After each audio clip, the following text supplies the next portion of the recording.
Genesis chapter 6, and we are going to read verse 4 in the New American Standard Bible. The Nephilim were on the earth in those days and also afterward, when the sons of God came into the daughters of mankind, and they bore children to them. Those were the mighty men who were of old, men of renown. Now I want us to also read 1 Timothy chapter 6, verses 9 to 10 in the Amplified Bible. But those who are not financially ethical and crave to get rich with compulsive, greedy longing for wealth fall into temptation and a trap, and into many foolish and harmful desires that plunge people into ruin and destruction, leading to personal misery. Verse 10, for the love of money, that is, the greedy desire for it and the willingness to gain it unethically, is a root of all sorts of evil, and some by longing for it are wandered away from the faith and pierced the same through and through with many sorrows. We have looked at AI. We have concluded that despite the hypes, AI are smart machines, and that is what they will always be.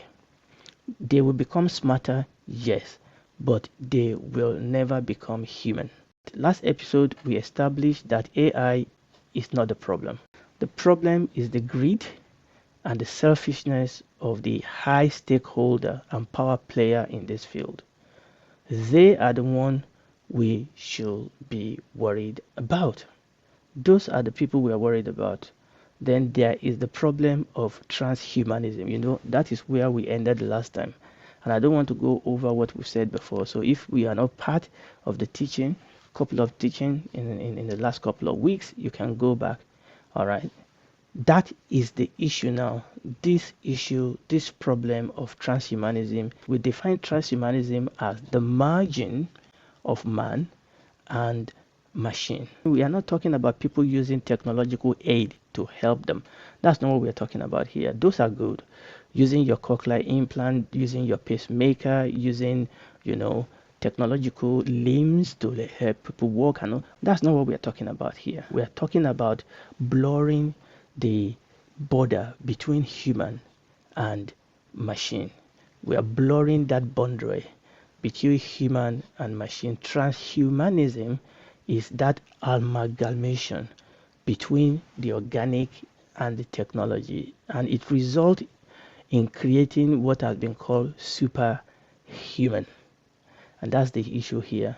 We want to create superhuman, human that has unparalleled intelligence, human that has unparalleled strength, human that has unparalleled lifespan. In other words, we are talking about wanting to create human that are God-like, akin to the generation of modern day Nephilim. Just like we saw in the days of Noah, when humans opened themselves up to the angels and crossed the boundary between the seen and the unseen realm.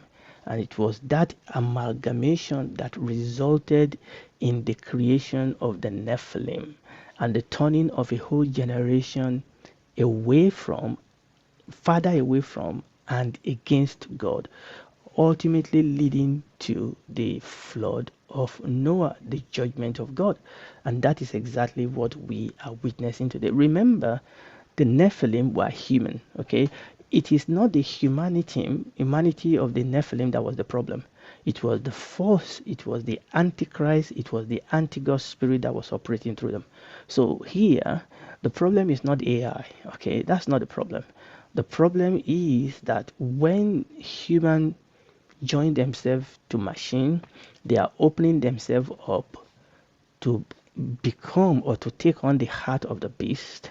They are opening themselves up to demonic influence and manipulation. And that is the problem. Like I said in previous teaching, I am not worried that machines are going to become human. That will not happen. The worry is that human will become machine, and in the process, they will become less than human. They will take on the heart of the beast. And that is where the problem is. And this will be like the modern day Nephilim. Okay, now another word that is associated with transhumanism is this word cyborg. cyborg, Syborg, cyborg. So when you watch movies, when you read sci-fi literature, or when you watch sci-fi movies, this is another word that you will hear associated with transhumanism. Cyborg. Cyborg is a short time for cybernetic organism. Cybernetic organism. Cybernetic organism is an entity made up of both technical, that's the cybernetic, and the biological, that's the organism element. Unlike transhumanism, cyborg is more than just cases where technology is merely one for pure restorative or therapeutic purposes. Like I said a moment ago, like when you wear bionic limbs, or when you have cochlear implant or pacemaker or neural implant. I mean, these are one for purely restorative or therapeutic purposes. But when we talk about transhumanism, or when we talk about cyborg, we are talking about entity that is formed. Cyborg are entities that are formed by union of biological and technology. It is a mixing of human and artificial life, a blurring of the line between human and artificial life. Some people refer to this as hacking human, just like you can hack computer, just like you can hack a computer system. People refer to this amalgamation. Some people refer to it as hacking human. Now, understand this. Cyborg are not robots. Okay, robots are 100% machine run by AI software and things like that. So cyborg are not robots. A robot is a non-living automated machine. A robot is a machine, smart, strong, but it's a machine. However, a cyborg is a living human machine being.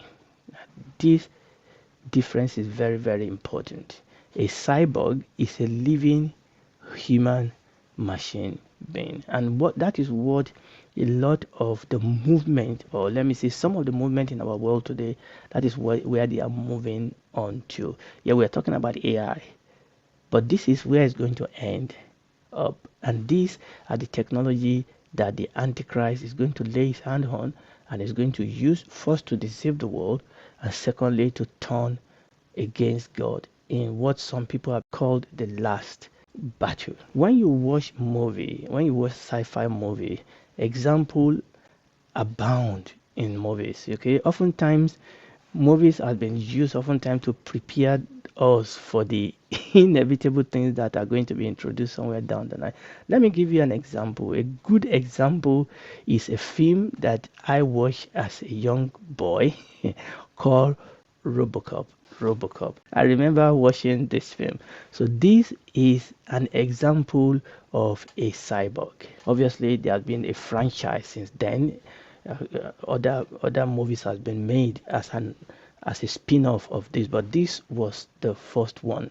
Okay, and it was an American cyberpunk action movie. Now, the story there is actually about this man that you can see here.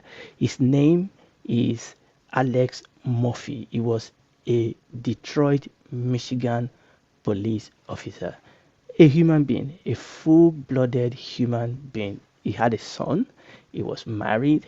Okay, the story in the film was that he was fatally wounded in the line of duty. So what they then do is that he was transformed into a powerful cyborg, brand name Robocop, and that is Robocop. Now, this is a cyborg. This is not a robot. Why is it a cyborg? It's a cyborg because actually what happened, and I didn't want to show, there's another one that could have shown us that has the gory, image of Alex, with his limbs and chopped up. It was gory, the film. Okay, all right. So please don't watch it if you don't like such a film. Yes, I did watch it, but it's too graphic, right?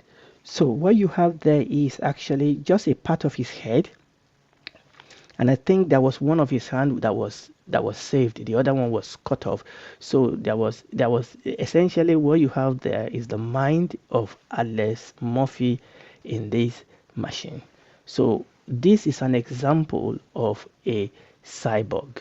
So they transform Alex into this cyborg called Robocop, and this Robocop was equipped to battle violence and crime, in the city. Now, I've told you about this film so that you can see what a cyborg is. Obviously, in the film, Robocop was a good cop. So the focus of a cyborg is on humans that are enhanced mentally and or physically with integral technology for over and above what is normal for human. So these are not normal human. So we have a situation here in a cyborg where human are enhanced mentally, physically, in all area through the use of technology to do things that is far above what a normal human can do. They may not wear external visible suit like we saw here in the case of Robocop, but they may rather be technologically enhanced internally. Okay, it may be that they have a chip. It may be that some things have been implanted into them. So yes, they may have external suit like Robocop, but they may not. Okay, it may be that they have been genetically manipulated or enhanced, and there's a whole lot of that going on. Unfortunately, a whole lot of these things are going on in the dark, secret places. Even sometimes those that are going on in the open places are not well regulated. There's a whole lot of this thing going on. So a cyborg may not necessarily be wearing external suit. They may have been genetically or technologically enhanced internally, but the result is still the same. They are cyborg.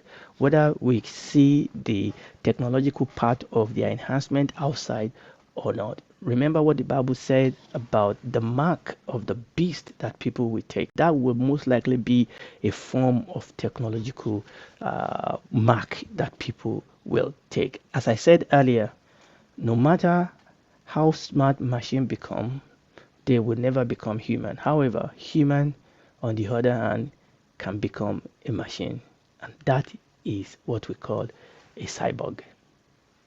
No matter the hype, we would never create a true super AI. All those hype about, what will AI do in 2035 or 20 something, it's just a hype. It will never happen. We will never create a true super AI, but, and this is very, very important, what will happen is that human will one day create a true cyborgs. Human will one day create true cyborgs. And it's possible that that is already taking place even now. This will become what will start up like, a honest or seemingly honest endeavor and technological advancement will result in a race of cyborg like Nephilim of Genesis chapter 6, a hybrid race. Now, this will be dangerous. Yes, this can take over from human. Yes, this can do incalculable damage. Yes, this cyborg can cause a lot of harm. These are the ones that we must be afraid of. This technology will not create cyborgs that are saints, unlike what we saw in Robocop. This cyborg, this technology will not create cyborgs that are saints, for this technology will only magnify the behaviors and the character of the humans that are coupled with this machine. Understand that. This cyborg, this technology will only end up magnifying the behavior and the character of humans that are coupled with this machine. So this may start out as an honest endeavor, but the fact is that this technology will only end up enhancing the behavior and the character of the human. And what does the Bible tell us again about the heart of unsaved human? Ecclesiastes chapter 9, the second part of verse 3. Ecclesiastes chapter 9, the second part of verse 3. In Amplified says, also the hearts of the sons of men are full of evil, and madness is in their hearts while they live, and afterward they go to the dead. Jeremiah chapter 17 verse 9. Jeremiah chapter 17 verse 9 Amplified says, the heart is deceitful above all things and is extremely sick. Who can understand it fully and know its secret motive? And this is the problem. Can you imagine a cyborg Adolf Hitler, a cyborg Osama bin Laden, or a cyborg Idi Amin, or a cyborg Joseph Stalin? Can you imagine that? Can you then couple this with the corporate greed and selfishness that has come to be the norm in today's Silicon Valley? There can only be one outcome: disaster. There can only be one outcome: disaster. Now, this obviously raises some question. What will this technology do to human and to human society? How will technology change what it means to be human? As cyborgs, human will inevitably take on the heart of a beast. And as this cyborg proliferate, it will create two-tier society. There will be two-tier society. There will be the powerful and there will be the weak. Whether we like it or not, once we cross this Rubicon, cyborg will inevitably move in the direction of the dark side, no matter what we do, because that is the heart of human. Human are selfish at the core of their heart, unless obviously we are saved by the blood of Jesus. And a lot of these people are unsaved people. They are greedy people. They are people that are selfish people. So what will then happen is, as this cyborg proliferate in one form or the other, whether it is external or internal, what will inevitably happen is that society will be broken into two tiers. We'll have the powerful and the weak. Yes, this race for creating transhuman being or cyborg will inevitably lead to what experts refer to as the rise of the useless class. And you've seen people use that time today. They will not only be useless, they will also be powerless, they will be voiceless, and they will be dispensable. When you have a class of people that are like gods, the cyborgs, that have been enhanced, that are strong, that are smarter, that are more intelligent, that can live longer, and inevitably the rich and the powerful of this world will be the one that will control this technology, and will be the one that will control who can have access to this technology. And inevitably the masses access to this technology will be way out of their control, unless when and if they need to be used as a guinea pig. So inevitably this will create a class of what people have called useless classes. Apart from the few people that are at the upper end of the society, the rest will be powerless, they will be voiceless, and they will be dispensable. The question we need to ask more is, in light of this grave danger, why are humans not just satisfied with creating machines with great capacity, even robots with jaw-dropping functionality? Why do we want to become cyborg? Why? Now, this is the question that we are going to take on next time by the grace of God. And if you are listening to me, whether you and I like it or not, this is the direction this world is going. The Bible says that ultimately there will arise a man, the very personification of evil, the Bible call him. One of the names the Bible call him is the Antichrist. And then that will inevitably lead to the end of the world. But I want you to know that God so loved the world that he gave his only begotten Son, that whosoever believes in him will not perish but have everlasting life. You can cross to the good side. You can cross to the right side. The Bible calls it the kingdom of God. And the only way you can do that is for you to be saved, for you to accept Jesus Christ as your Lord and Savior, and the Holy Spirit will come inside you, and you'll become a daughter, a son of God, a citizen of his kingdom, a member of his family, and then God will walk with you throughout the rest of your life on this earth. And when this is all over, because it will be over, you will then spend your eternity with him in the new heaven and the new earth. Do it right now.